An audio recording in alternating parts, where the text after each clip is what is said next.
বানাবো সাদা কাতলা, মানে একদম সাদা, জাস্ট একটু মাছটা খুব সামান্য একটু হলুদ দিয়ে ভেজে। দেখুন বন্ধুরা, কাতলা মাছের দুটো পিস নিয়ে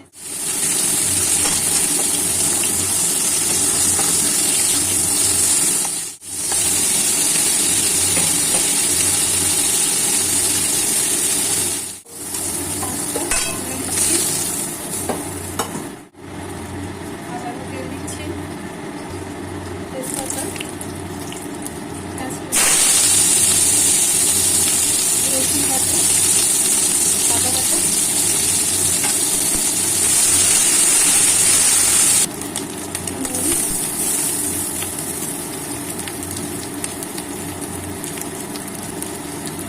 অল্প করে একটু জিরে গুঁড়ো, অল্প করে একটু ধনে গুঁড়ো, পোস্ত বাটা, দিয়ে দিচ্ছি চিনি, হলুদ, দিয়ে দিচ্ছি কয়েকটা কাঁচা লঙ্কা,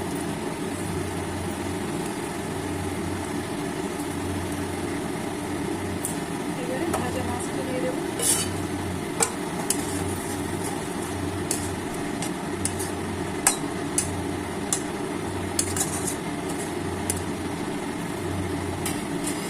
একটু ফুটতেই নামিয়ে নেবো, হয়ে যাবে আমার সাদা কাতলা।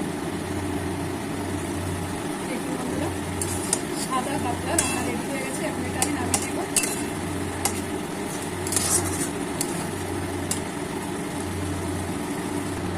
দেখুন বন্ধুরা, সাদা কাতলা রান্না করে নিলাম। খুব সহজে খেতে, গরম ভাতের সঙ্গে খেতে অসাধারণ লাগবে।